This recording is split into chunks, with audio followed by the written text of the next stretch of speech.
Mom, Claudia thinks it's better if you don't come for Christmas this year. That was the first thing I saw when my phone lit up at 6 in the morning. No greeting, no apology, just a sentence that felt colder than the winter outside my window. I stared at it long enough for the screen to dim, then brighten again, as if the words were insisting I look at them one more time. And when I finally typed my reply, understood, I felt something inside me shift in a way I could not name yet. My name is Maris Ellington. I am 66 years old. I had always been the kind of mother who showed up early, stayed late, and brought the things no one remembered to ask for. Elena used to tease me for it when she was younger, looping her arm through mine and telling me I worried too much. Those years feel far away now, tucked behind a wall I did not realize she had been building. Elena began spending more time with Claudia, and little by little, her tone changed in ways I didn't recognize. The distance began quietly. A shorter phone call here, a canceled lunch there, little comments from her mother-in-law, Claudia, who carried herself like every room belonged to her. She never said anything outright, just tilted her head when I offered help, or smiled too tightly when I brought over food I had spent hours making. Elena never defended me. She only laughed, brushing off my discomfort as if I were imagining things. But this message, arriving before the sun had even risen, was different. It was not hesitation. It was a decision. I sat on the edge of my bed, holding the phone in both hands, feeling the kind of stillness that makes a person see their life more clearly than they want to. Elena had typed those words with intention. She had sent them knowing they would land like a stone. I set the phone down, but the weight of it stayed with me. And as the house settled around me in its quiet morning rhythm, I understood that what came next would no longer be shaped by what Elena wanted. When Elena and Victor first found the house, they called me breathless. Standing in the driveway with the excitement of people who believed life was finally opening a door for them. The lender wouldn't approve their mortgage without a much larger down payment, and they didn't have it. I did, so I wired $280,000 without hesitation and told them, "Start your life. I want you to have stability." The deed stayed in my name. Their credit was too fragile, and the bank insisted it was cleaner that way. Elena promised we'd revisit it later. She hugged me tightly then. I still remember that. Years have passed since that day, and the feeling in her voice has changed. The last time I visited, she barely looked up from her phone as I stepped inside. "You don't have to come by unannounced." "Mom," she said, smoothing her hair as if preparing for inspection. "I brought you the mixer you asked for last week," I told her, lifting the box. She nodded toward the kitchen. "Just leave it there." Victor was polite, as always, though distant. He never inserted himself into the tension between Elena and me. Maybe he didn't know how. Maybe he didn't want to. Claudia arrived a few minutes later. She swept in wearing a coat that looked too expensive for a casual Thursday. Her eyes traveled over me the way people glance at expired coupons. "Oh," she said lightly. "I didn't realize we'd have company." Elena laughed. Soft, but sharp. "Mom just dropped something off." Claudia smiled without warmth. "Well, it's good she's helpful." They moved past me as if I were part of the wall. I stood there, holding the empty box, feeling the same old sting settle deeper than usual. Elena used to call this place our shared dream. Now she acted like my presence left smudges on her new life. When I stepped back outside, the door closed faster than I expected, almost brushing my heel. It was a small thing, but small things can bruise too. I walked to my car with the quiet realization that somewhere along the way, my name had stayed on the house, but my place in it had disappeared. Elena called later that afternoon, her voice clipped, like she'd rehearsed what she wanted to say. "Mom?" "About the message this morning," she began. "I just need you to respect it. Claudia wants a very specific atmosphere for Christmas. And you, well, you make her nervous. I held the phone tighter. Nervous, Elena. I've never done anything to— It's not about what you do, she interrupted. It's the energy. Claudia says the holiday should feel elegant this year. I let out a breath. And I don't fit into elegant. She didn't deny it. She repeated Claudia's phrasing almost word for word. Mom, please don't make this difficult. Before I could answer, another voice slipped into the line. Claudia must have been sitting beside Elena, listening the whole time. Maris, it's Claudia. I thought I should clarify so there's no misunderstanding. We're keeping Christmas intimate. Just the immediate family. I am immediate family, I said quietly. A short silence. Then a soft laugh. Oh, of course, dear. But Elena needs peace. You bring complications. Elena didn't correct her. She didn't defend me. She didn't even breathe loudly enough to suggest she disagreed. I wasn't planning to make a scene. I said, I just wanted to bring the gifts for the kids. You can leave them on the porch, Elena replied. We'll get them later.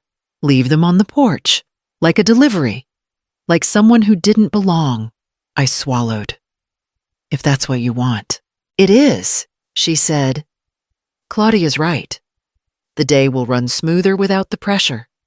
You understand? I almost told her I didn't. But I heard how firm she'd made her choice. Claudia's voice drifted in again. Thank you for being so cooperative. Maris, it shows maturity. The call ended without a goodbye. I set the phone down slowly, feeling something inside me shift again, smaller this time, but sharper. Elena and Claudia had drawn a line, and for the first time, I felt myself step back from it. I called Halloran the next morning. He'd been my attorney for years, the kind of man who remembered birthdays and never rushed a conversation. When I told him I needed to speak in person, he cleared his afternoon. He studied me carefully as I sat down. Maris, you look tired. What happened? I didn't bother softening it. Elena doesn't want me at Christmas. Her mother-in-law told her I don't fit the atmosphere. And Elena agreed. Halloran tapped his pen once. Not surprised, just disappointed for me. And this concerns the house. It does now, I said. I paid $280,000 to give her a life she doesn't even want me in. He pulled out the file he kept on the property. You know the deed is fully in your name. Legally, you're the sole owner. If you choose to sell it, no one can stop you. You could also keep it and renegotiate boundaries, he added. But given how she's treating you, selling is the cleanest option. I felt a mix of relief and guilt twist in my chest. I don't want to punish her. This wouldn't be punishment, he said gently. You've been generous far beyond what most parents can give, but generosity shouldn't trap you in emotional harm. You have every right to protect yourself. I rubbed my hands together. She acts like the house is hers. That's because she wants the benefits without the responsibility. Halloran replied, but responsibility still belongs to you. You maintain the taxes. You cover the insurance. You carry the liability. That gives you choices Elena doesn't want to acknowledge. His calm made the truth sharper. I've tried to make things easier for her. I said, but she doesn't want me anywhere near her life. So maybe, Halloran said softly, it's time to let go of the thing that keeps tying you to the hurt. I stared at the paperwork. Selling the house felt drastic. It also felt like the first thing in a long time that belonged entirely to my decision. Not Elena's approval. I need to think. I whispered. Take your time. He said, but whatever choice you make, let it be one that gives you peace instead of pain. I nodded, feeling the weight shift in my chest, slow, but certain. The days after speaking with Halloran felt heavier than I expected. I kept replaying moments I'd tried to forget, small cuts that healed poorly because Elena never noticed she'd made them. One afternoon last year, I arrived early to help set up for her daughter's birthday. Claudia stood by the counter, slicing fruit with the confidence of someone who believed her presence elevated the entire room. "Oh, Maris," she said, glancing at my blouse. "You're so practical. It must be freeing not to worry about appearances." Elena laughed, not unkindly, but not kindly either. Mom likes simple things. I pretended I didn't hear the edge in her voice. I spent the whole party handing out plates while Claudia took credit for everything I prepared. Another memory followed Elena telling me I didn't need to bring gifts to every gathering. "Your presence is enough," she said, even though she never stopped me from giving them the casserole she asked for, or the desserts she secretly hoped I'd show up with. So when Elena called that morning, her tone set off something deep in me. "Mom," she said, "the kids begged for your casserole. So, you can still make it." I waited. "But I'm not invited." "You're not," she said plainly. "But the kids love your recipe. Just drop it off at the door. We'll bring it in after you leave." "Drop it off," I repeated. "Mom, don't take it personally. Claudia wants a certain flow. It's easier if you just don't come up to the porch. Knock and go. We'll get it." I felt my throat tighten. Like a delivery driver, her silence was brief but telling. "Please don't make this dramatic. I'm trying very hard not to," I said. She sighed impatiently. "Look, this is what works best for us. You either help or you don't." There it was, the shift from daughter to gatekeeper. My worth reduced to a dish she wanted, but a presence she didn't. I ended the call before my voice could break. For a long time, I sat at my kitchen table, hands still curled around the phone. All the moments I'd let slide, all the excuses I'd made for her, gathered like dust, finally settling where I could see it. Somewhere between her request and my silence, a line formed firm, final, and mine. Halloran called me 2 days later. His voice carried the kind of calm that meant he already had an answer. "I found a buyer. Maris, cash, no contingencies. They want to move quickly." I pressed the phone to my ear. How quickly? Closing on Christmas Eve morning. The buyer already completed their inspections. A breath left me. Slow and steady. "That soon? You said you wanted an end that didn't drag out." He reminded me gently. "This does that." I met him at his office the next morning. The folder was already open on the table, papers aligned neatly. My name appeared again and again, owner, seller, grantor. Each signature line carried a weight I'd been holding for years. Halloran slid the first document toward me. "This begins the transfer." My hand didn't shake. The pen moved with a certainty I hadn't felt in a long time. When I finished signing, he leaned back. "There's one more decision. Delivery of possession notice. You choose the date." I looked at the calendar on his desk. Christmas morning was circled in red. A mark Elena had made when she first moved into the house. She wanted to remember their first holiday as homeowners. "Send it on Christmas morning," I said quietly. Halloran studied me for a moment. "This isn't revenge. Is it?" "No." I said. "It's clarity." He nodded once, accepting that answer as truth. Before I left, he handed me a blank envelope. "If you want to include a letter, now's the time." I sat in my car with the paper balanced on my knee. The words didn't come easily, but they came honestly. "Elena, you asked me to leave gifts at your door. This time, I'm leaving something else. You didn't want me in this home. I'm honoring your choice fully. Mom." I folded the note and sealed the envelope with careful hands. It wasn't anger that guided me, it was release. A quiet closing of a door she'd been shutting on me for years. When I returned to Halloran's office, I placed the envelope on top of the legal packet. "Include this," I said. He gave a solemn nod. "She'll receive everything first thing Christmas morning." As I walked out, the winter air felt unchanged. But something inside me had finally shifted into place. I told myself I wouldn't go, but a silence like that can swallow a house whole.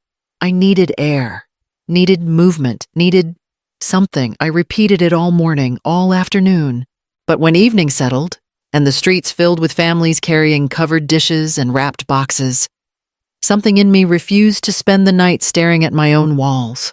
I drove to Elena's house without announcing it, the way I used to when she still wanted me close. Victor opened the door. Surprise flickered across his face, followed by discomfort. "Maris, we didn't think you'd come." "I won't stay long," I said. "I just wanted to see the kids for a moment." Before he could answer, Elena appeared behind him, her expression tight. "Mom, you weren't supposed to come tonight." "I know," I said. "I won't interrupt anything." Her eyes moved past me, as if checking who might have seen me arrive. This is really not a good time. I glanced into the dining room. The table was set with 6 chairs, the exact number for Elena, Victor, the 2 kids, Claudia, and Victor's brother. 2 at each side, 2 at the ends, no spare chair, no space left open.